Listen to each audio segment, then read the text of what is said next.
Hello, this is Ben119 and welcome back to another video. Today I'm going to be doing a Pikmin 3 Deluxe review. So if you don't know what Pikmin 3 Deluxe is, it is a Nintendo Switch remake of Pikmin 3. And the graphics look a lot better, there is new content, there are new missions, and it's all around a better game than Pikmin 3.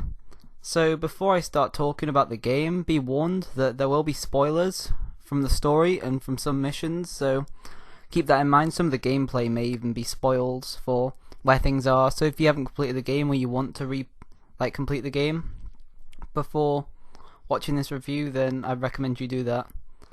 So first thing I want to talk about is the story. So the story is exactly the same as regular Pikmin 3. There are no changes, there's no extra fruits. There are the odd thing that's different, because there's normal mode, hard mode, and ultra spicy spray mode. Now normal mode is basically easier than the original, hard mode is pretty much the same as the original, and ultra spicy spray mode is quite a bit harder. So ultra spicy spray mode, you can have only 60 Pikmin on the field at once. The day lengths I think are slightly shorter, enemies have more health, and when you collect juice from fruit, the fruit only gives you half the amount it would normally give you. So for example, if you get a strawberry, it only gives you half its juice instead of one juice. So it makes stocking up on juice more stressful near the start of the game. And if you're a new player, it'll be more stressful to get like a good amount of juice. You have to worry more about food. But other than that, it's a really good new mode. But the graphics, I think the graphics are really good. Like, they look even better than the Wii U version. And the Wii U version already looked amazing, so it's just really cool how it looks even better. I think it's partly due to camera angles as well being better in this version. But yeah, on the normal mode, enemies are really easy, as you can tell. Like, have half the health as they did in the original, but I don't mind. It'll be good for speed runs. Plus you have 5 extra minutes of in-game time each day, so that's really nice. Data files have been changed a little bit. Like, they've been put in slightly different places. They're less hidden, they're less out of the way apart from the hidden ones. So that's good, because some of the ones in Pikmin 3 were a little bit out of the way. But it's cool that they're all easy to get to now. I love Pikmin 3, obviously. It's a really great game, so I love this version as well. But the thing that I'm still a little bit annoyed about is the fact that there are 5 story areas, and only 4 out of 5 of them are amazing. Like, the Formidable Oak is a really good area, but the thing I don't like about the Formidable Oak is there's no fruit collecting. It's all just travelling down one path. There are several different paths you can go down that you can get stuff from, and puzzles, which is really cool. I like the puzzles in Formidable Oak. I just don't like the fact that there's nothing really to collect other than Olimar, because obviously you have to carry him out to the final boss. But yeah, that's really cool. I like the fact that there's 3 save files instead of 1. I think that's a nice change. It's good how you don't have to create separate accounts on your Nintendo Switch just to play the game again. Like, for example, I could have my completed file on file 1. On file 2 I could save that for like YouTube stuff if I wanted to do a let's play or a speedrun tutorial. And the third file I can just keep empty if I ever want to do a speedrun or a challenge run of the game, for example, or I want to do a hard mode run. That's basically what I want to say about that. There's a little bit annoying how there's no new fruits in the story mode. I thought there would have been a few new things. I noticed that on the normal mode, which is technically easy mode, there is extra nectar dotted about, there are extra pellets here and there. So yeah, they've made the game a little bit easier in that way, which I think is good for beginners, because I know a lot of people buying this might not have even played a Pikmin game before. This might be their first experience playing Pikmin. But I think it'll be really good for new people. I think new people will really like this game. They probably really like this game. I need to watch other people's reviews, but I'm not watching other people's reviews first because I don't want to just copy what they say. I want to just say what I think, and then I'll watch other reviews after I release this, see what other people think. The camera is really good. I don't know what to say about the camera. Like, I think the angles do look a little bit different. I like how the lock-on feature works. I've mentioned this in the demo review. The lock-on feature basically locks onto whatever's nearby, which is nice. Sometimes it locks on a little bit too much. It can sometimes be a little bit annoying to aim when you're not locking on, but I'm used to it because I've been playing with Pro Controller all my life. But people who haven't been playing with Pro Controller might find it quite hard. Like, obviously I've done Pikmin 1 quite a bit as well, so I'm used to that as well. Very small complaint is the fact that it doesn't show the day timer in the top right. It's extremely small, and even if it showed the day timer, I don't think it would really affect anything, but it was just a nice little touch from the original that I liked, and it's good to see what day you're on sometimes, especially for speedruns, because you can sometimes tell if someone's on like a 10-day run or whatever. But yeah, that's cool. I want to talk a little bit about the multiplayer story mode.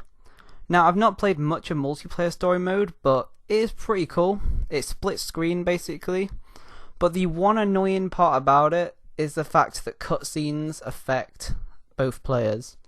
For example, if I pick up a data file, whoever's playing with me, it'll show up for them as well. Say if I take out Pikmin, it'll freeze for both screens. If a cutscene plays, it plays for both people. And even with certain cutscenes, it teleports both players. Like, it's really annoying. Like, you can be doing your own thing on one side of the map and someone else could get like a cutscene, like, and you'll be teleported over to them. That actually happened to me before. It's really annoying.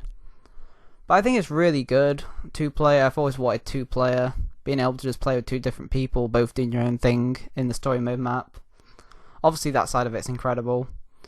But another thing I don't like is the fact that when you're doing a boss fight, say if 2 people are fighting the same boss, all the Pikmin go everywhere, it gets really messy. All the Pikmin get mixed up, and you don't know whose is whose. There's a lot of just organising your Pikmin, and you need a lot of time and space to do that. Which, yeah, it's cool. I just wish when you threw Pikmin, those same Pikmin would stay with you and the other player isn't able to whistle them.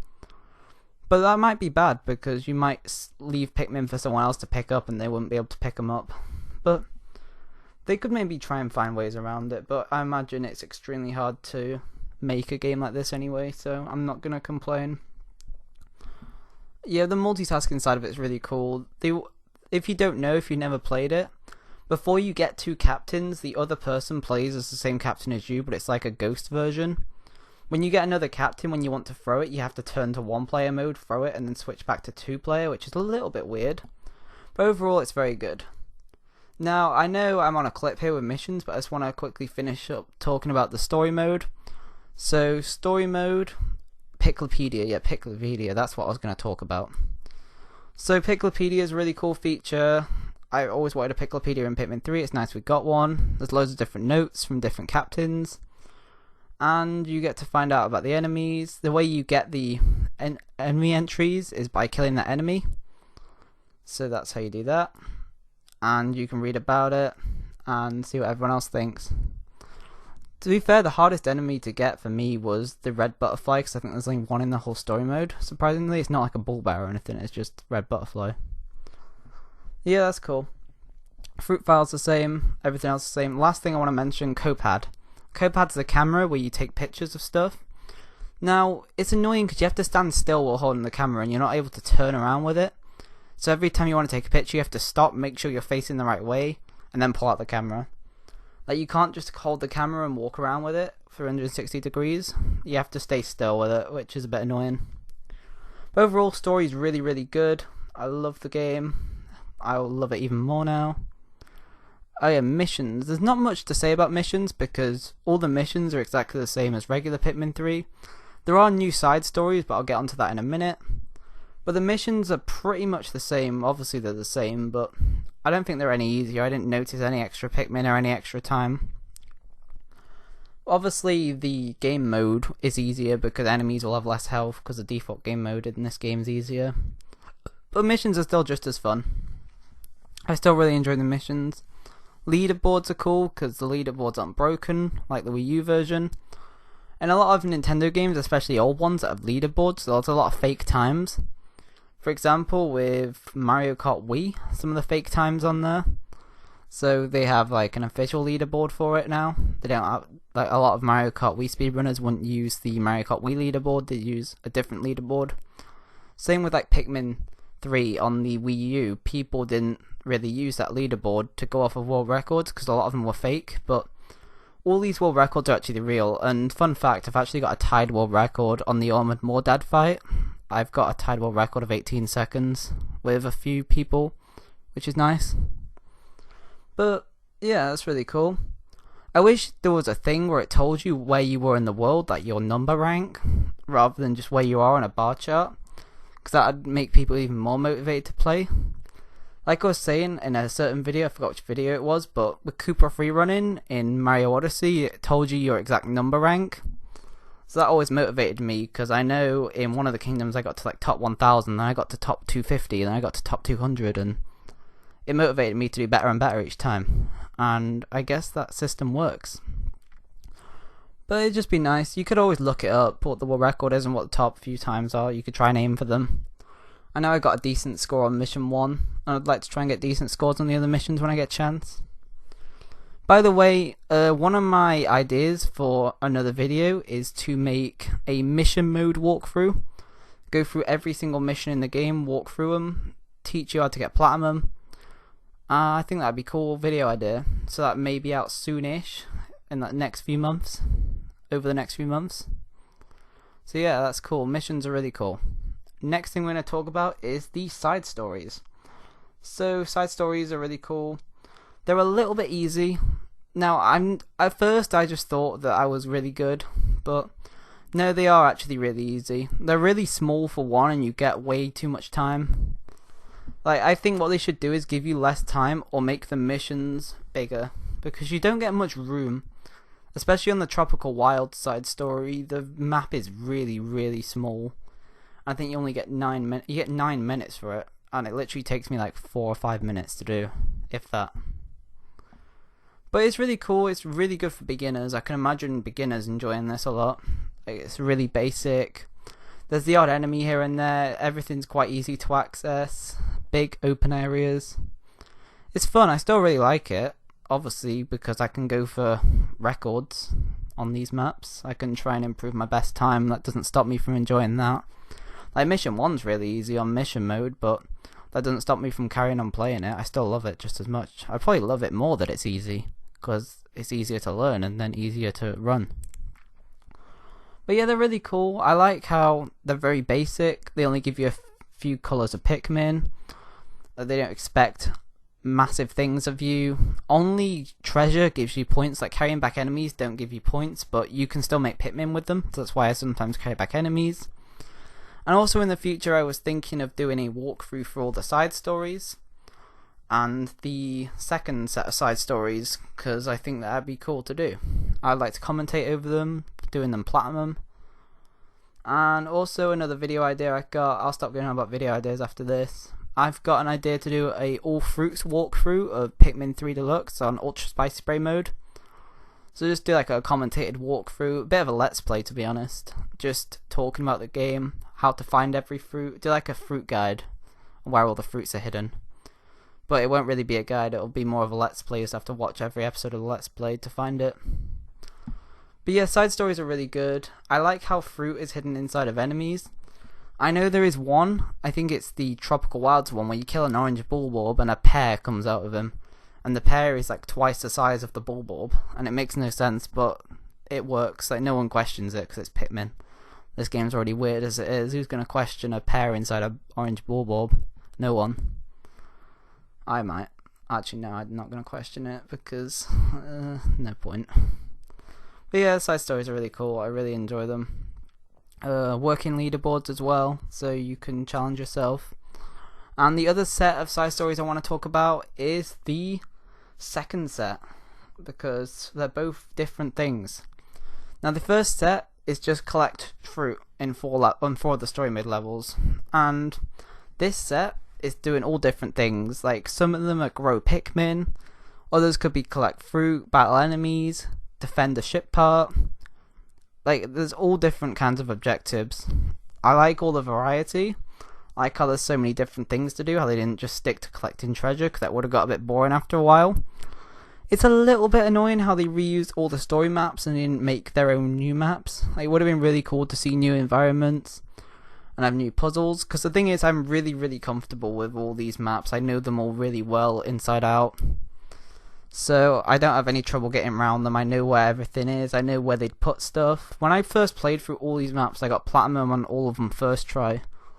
And that's not just because I'm good, that's because they're quite easy. I think the hardest one was the second to last one actually, and you have to carry a ship part through the formidable oak, and there is quite a few enemies. There's lots of different ways to go, and if you don't be careful with your bomb rocks and your planning and your Pikmin, you might lose because it's quite difficult.